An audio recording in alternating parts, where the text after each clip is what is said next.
ಈಗ ನಮ್ಮ ಸೈಡಿಂದಾಗಲೂ ನಾವು ಯಾವುದೇ ಒತ್ತಡವನ್ನು ಹಾಕಲಿಲ್ಲ. ನಾವು ಅವರ ಹತ್ರ ಹೇಳಿದೊಂದೇ, ಸರ್ ಮಕ್ಕಳು ನಿರಪರಾಧಿಗಳಿದ್ದಾರೆ, ನೀವು ನಿಮ್ಮ ರೀತಿಯಲ್ಲಿ ತನಿಖೆ ಮಾಡಿ ಇದನ್ನು ಸಮಾಜಕ್ಕೆ ತಿಳಿಸುವಂಥ ಕೆಲಸವನ್ನು ಮಾಡಬೇಕಂತೇಳಿ. ಯುವತಿಗೆ ಆ ರೀತಿ ಅಂದರೆ ಅವಳನ್ನು ಒಂದು ಆರೋಪಿಯನ್ನಾಗಿ ಮಾಡಬಾರ್ದಿತ್ತು. ಈ ಒಂದು ಮಹಿಳೆಗೆ ಒಂದು ವಿಶೇಷ ರಿಯಾಯಿತಿ ಕೊಡಬೇಕಿತ್ತು ಅನ್ನೋ ಮಾತು ಬರ್ತಾ ಇದೆ. ಸೊ ಈ ಹಿನ್ನೆಲೆಯಲ್ಲಿ ನಿಮಗೂ ಕೂಡ ಅನಿಸ್ತಿಲ್ವಾ ಮಹಿಳೆಗೆ ರಿಯಾಯಿತಿ ಕೊಡಬೇಕಿತ್ತು ಅಂತ? ಪುರುಷರ ಕಟ್ಟೆಯಲ್ಲಿ ಚೂರಿ ತೋರಿಸಿದ ಮತ್ತು ಆ ಮಹಿಳೆ ದೂರು ಕೊಟ್ಟ ಪ್ರಕರಣ ಇಡೀ ರಾಜ್ಯಾದ್ಯಂತ ವೈರಲ್ ಆಗಿದೆ ಮತ್ತು ಪುತ್ತೂರಿನಲ್ಲಿ ಏನೋ ಕೋಮು ಸೌಹಾರ್ದಕ್ಕೆ ಧಕ್ಕೆ ಬಂದಿದೆ ಅಂತ ವಾತಾವರಣ ಬಂದಿದೆ. ಬಟ್ ವಿಷಯ ಏನು ಎನ್ನುವುದು ಜಗತ್ತಿಗೆ ಮನವರಿಕೆಯಾಗುವಲ್ಲಿ ಒಂದು ಪ್ರಯತ್ನ ಮಾಡಿದ ಒಬ್ಬ ವ್ಯಕ್ತಿ ಇದ್ದಾರೆ, ಮೊಹಮ್ಮದ್ ರಿಯಾಜ್ ಕೆ. ಇವರು ಸ್ಥಳೀಯ ಕೌನ್ಸಿಲರ್ ಕೂಡ ಆಗಿದ್ದಾರೆ ಪುತ್ತೂರಿಗೆ. ಸೊ ಅವರು ಆ ಹುಡುಗರ ಹಿಂದೆ ನಿಂತು ಮತ್ತು ಈ ವಿಷಯವನ್ನು ಟೋಟಲ್ CCTV ಫುಟೇಜ್ ಏನಿದೆ ಅದು ಹೊರಗೆ ಬರುವ ಹಾಗೆ ಮತ್ತು ವಾಸ್ತವ ಜನರಿಗೆ ತಿಳಿಸುವ ಹಾಗೆ ಪ್ರಯತ್ನ ಮಾಡಿದಾರಂತ. ಸೊ ಈ ಘಟನೆಯನ್ನು ಇವರು ಹೇಗೆ ನೋಡಿದ್ದಾರೆ ಮತ್ತು ಹೇಗೆ ಅದನ್ನು ತೆರೆದಿಟ್ಟಿದ್ದಾರೆ, ಇದನ್ನು ನಾವು ಅವ್ರ ಮಾತಾಡಲಿಕ್ಕೆ ಬರುತ್ತೇವೆ. ಮೊನ್ನೆ 8 ತಾರೀಕಿನಂದು ಪುರುಷರ ಕಟ್ಟೆಯಲ್ಲಿ ಒಂದು ಅಹಿತಕರ ಘಟನೆ ನಡೆದಿದೆ ಎಂಬ ಮಾಹಿತಿ ಬರ್ತದೆ. ಅದರಲ್ಲಿ ಒಬ್ಬ ಹುಡುಗ ನನ್ನ ಸಂಬಂಧಿ ಹೌದು. ನನಗೆ ಸುಮಾರು ಒಂದು 7 ಗಂಟೆ ಹೊತ್ತಿಗೆ ಫೋನ್ ಬರ್ತದೆ, ಹೀಗೆ ನಮ್ಮ ಯುವಕರನ್ನು ಕರ್ಕೊಂಡೋಗಿದ್ದಾರೆ, ಏನು ವಿಷಯ ಎಂಬುದು ನಮಗೆ ತಿಳಿದಿಲ್ಲ, ಒಂದು ತಾವು ವಿಚಾರಿಸಬೇಕಂತೇಳಿ.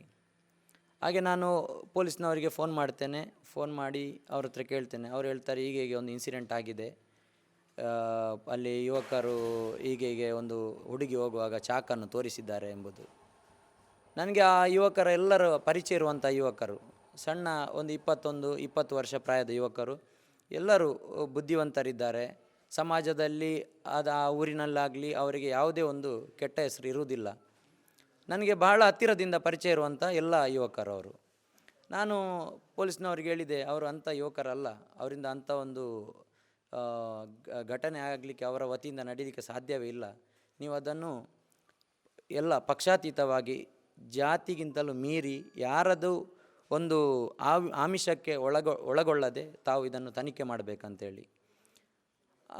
ಅವರು ಹೇಳಿದರು, ನಾವಿಲ್ಲ, ಒಳ್ಳೆಯ ರೀತಿಯಲ್ಲಿ ನಾವು ಇದನ್ನು ತನಿಖೆ ಮಾಡ್ತೇವೆ, ಬಹಳ ಉತ್ತಮ ರೀತಿಯಲ್ಲಿ. ನಮ್ಮ ಪುತ್ತೂರಿನ ನಗರ ಠಾಣಾ ಇನ್ಸ್ಪೆಕ್ಟ್ರ್ ಜಾನ್ಸನ್ ಅವರು, ಮಹಿಳಾ ಠಾಣಾ ಇನ್ಸ್ಪೆಕ್ಟ್ರ್ ಸುನೀಲ್ ಅವರು ಮತ್ತು ಅವರ ಇತರ ಸಿಬ್ಬಂದಿಗಳು ಸೇರಿ ಇದರ ಹಿಂದೆ ಒಳ್ಳೆಯ ರೀತಿಯಾದಂಥ ಒಂದು ತನಿಖೆಯನ್ನು ಆರಂಭಿಸ್ತಾರೆ. ಈ ಮೀಡಿಯಾದಲ್ಲಿ ಯಾವ ರೀತಿ ಒಂದು ವಿಡಿಯೋ ಕ್ಲಿಪ್ ಹರಿದಾಡುತ್ತಿತ್ತೋ ಅದು ನಿಜವಾಗಿ ಸತ್ಯಕ್ಕೆ ದೂರವಾದಂಥ ಒಂದು ಸಂಗತಿ. ಅದನ್ನು ಇವರು ಚೂರಿ ಹಾಕುವ ಥರ ತೋರಿಸುವಂತಹ ವ್ಯವಸ್ಥೆಯನ್ನು ಮಾಡಿ ಇಡೀ ಇದು ತನಿಖೆ ಆಗುವುದಕ್ಕಿಂತ ಮೊದಲೇ ಈ ಸೋಷಿಯಲ್ ಮೀಡಿಯಾಗಳು ಬಹಳ ಇಡೀ ಕರ್ನಾಟಕದಾದ್ಯಂತ ಪಸರಿಸುವಂಥ ವ್ಯವಸ್ಥೆಯನ್ನು ಮಾಡುತ್ತೆ ಸಂಘ ಪರಿವಾರದ ಕೆಲವು ವಾರ್ತಾ ಮಾಧ್ಯಮಗಳು. ತದನಂತರ ಉತ್ತಮವಾದ ಬೆಳವಣಿಗೆ ನಡೆಯುತ್ತೆ.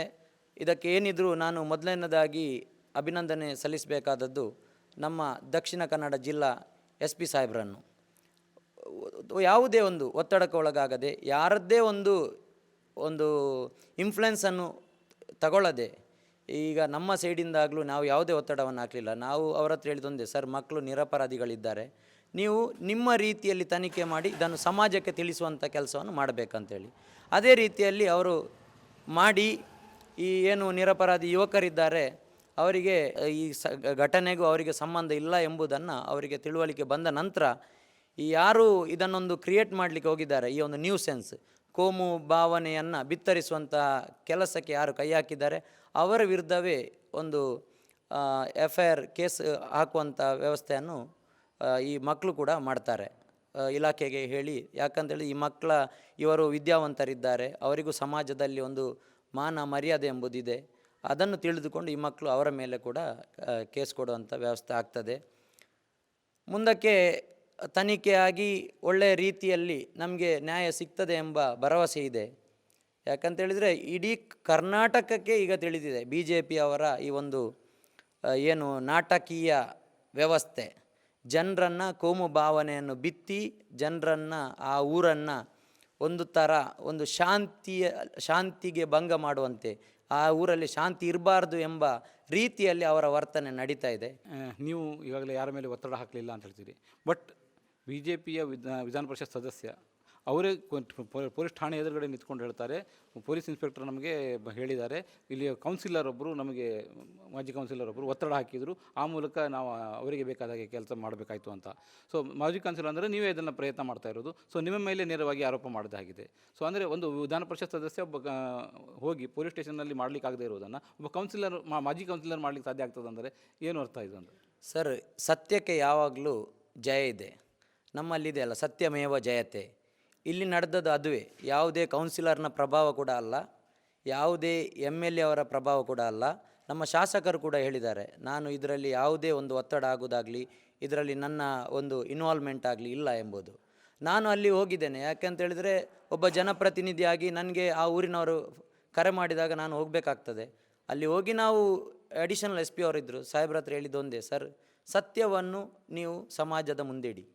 ಈ ನಿರಪರಾಧಿ ಯುವಕರು ಇವರು, ನಿಮ್ಮ ತನಿಖೆಯಿಂದ ನೀವು ಏನು ಮಾಡ್ತೀರಾ ಸರ್, ಅದಕ್ಕೆ ನಾವು ಬದ್ಧರಿದ್ದೇವೆ ಎಂಬ ಮಾತನ್ನು ಹೇಳಿದೆ ಹೊರತು ಯಾವುದೇ ಒತ್ತಡವನ್ನು ಹಾಕಲಿಲ್ಲ ಸರ್.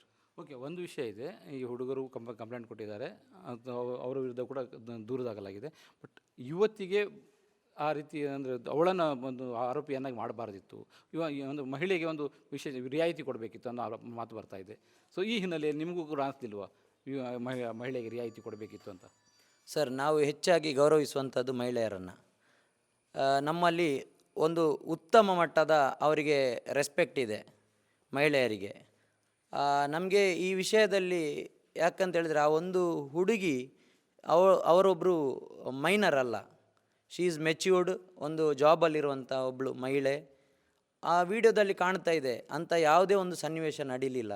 ಬಹುಶಃ ಆ ಮಹಿಳೆಯನ್ನು ತಪ್ಪು ದಾರಿಗೆ ಮಾಹಿತಿ ಕೊಟ್ಟು ತಪ್ಪು ದಾರಿಗೆ ಗ್ರಹಿಸುವಂಥ ಕೆಲಸವನ್ನು ಈ BJP ಮತ್ತು ಸಂಘ ಪರಿವಾರ ಮಾಡಿದೆ ಅಷ್ಟೇ.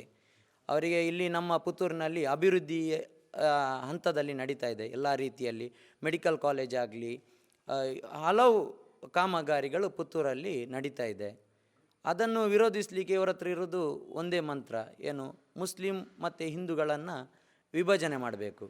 ಅಂದರೆ ಎಲ್ಲ ಸಂಘ ಪರಿವಾರದ ವ್ಯಕ್ತಿಗಳು ಕೂಡ ಈಗ BJP RSS ಇವರ ಹಿಡನ್ ಅಜೆಂಡಾ ಎಲ್ರಿಗೂ ತಿಳಿದು ಈಗ ಅವರು ಸತ್ಯದ ದಾರಿಯಲ್ಲಿ ಬರ್ತಾ ಇದ್ದಾರೆ. ಪುರುಷರ ಕಟ್ಟ ವಿಷಯಕ್ಕೆ ಬರೋದಾದರೆ, ಅದು ಅರುಣ್ ಕುಮಾರ್ ಪುತ್ತಿಲ ಪ್ರಭಾವಿತ ಪ್ರದೇಶ. ಸೊ ಆದ್ದರಿಂದ ಅಲ್ಲಿ BJPಗೆ ಈಗ ಅಸ್ತಿತ್ವ ಇಲ್ಲ. ಕಳೆದ ಚುನಾವಣೆಯಲ್ಲಿ ಅದು 3ನೇ ಸ್ಥಾನದಲ್ಲಿತ್ತು, ವಿಧಾನಸಭೆ ಚುನಾವಣೆಯಲ್ಲಿ. ಸೊ ಆದ್ದರಿಂದ ಅಲ್ಲಿ ತನ್ನ ಅಸ್ತಿತ್ವವನ್ನು ಉಳಿಸ್ಕೊಳ್ಬೇಕು ಅನ್ನೋ ದೃಷ್ಟಿಯಿಂದ ಈ ವಿಷಯವನ್ನು ಬಳಸ್ಕೊಳ್ಳುವ ಪ್ರಯತ್ನ ಏನಾದರೂ ಮಾಡಿದರು ಅಂತ ನಿಮ್ಗೆ ಅನಿಸ್ತಾ ಇದೆಯಾ? ಅರುಣ್ ಕುಮಾರ್ ಪುತ್ತಿಲ ಅವರು ಸ್ಟೇಷನ್ಗೆ ಬಂದಿದ್ದರು ಹೊರತು ಬೇರೆ ಏನು ನಾನು ಕಂಡ ಮಟ್ಟಿಗೆ ಅವರೇನು ಇದು ಮಾಡಲಿಲ್ಲ. ಬಹುಶಃ ಅವರಿಗೂ ಇದರ ಸತ್ಯತೆ ತಿಳಿದಿರಬಹುದು ಎಂಬುದು ನನ್ನ ಅನಿಸಿಕೆ. ಇದರಲ್ಲಿ ಪ್ರಭಾವಿಯಾಗಿ ಹೋದದ್ದು ಮುರಳೀಕೃಷ್ಣ ಹಸಂತಡ್ಕ, ಇನ್ನೂ BJP ಹಲವಾರು ನಾಯಕರುಗಳಿದ್ದಾರೆ, ಅವರು ಇದರ ಹಿಂದೆ ಬಿದ್ದಿದ್ದಾರೆ. BJPಯವರು ಇದರಿಂದ ಲಾಭ ಪಡೆಯಲಿಕ್ಕೆ ಹೋಗಲಿ ತಮ್ಮ ಅಸ್ತಿತ್ವವನ್ನು ಇನ್ನೂ ಕಳ್ಕೊಂಡಿದ್ದಾರೆ. ಅಲ್ಲಿಯ BJPಯ ಕೆಲವು ಯಾರು ಕಾರ್ಯಕರ್ತರಿದ್ದಾರೆ ಅವರಿಗೆ ಸ್ಪಷ್ಟವಾಗಿದೆ, ಇದೊಂದು ನಮ್ಮ ಊರಿನ ಶಾಂತಿಯನ್ನು ಕೆದಡುವಂಥ ಒಂದು ವ್ಯವಸ್ಥೆ ಅಂತೇಳಿ. ಇದರಲ್ಲಿ BJP ಅಸ್ತಿತ್ವ ಕಳೆದುಕೊಂಡಾಗಿದೆ.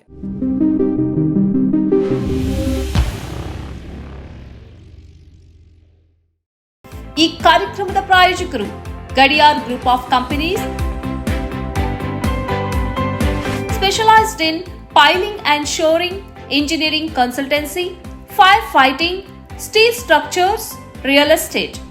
Office SIT Tower, Silicon Oasis, Dubai, UAE.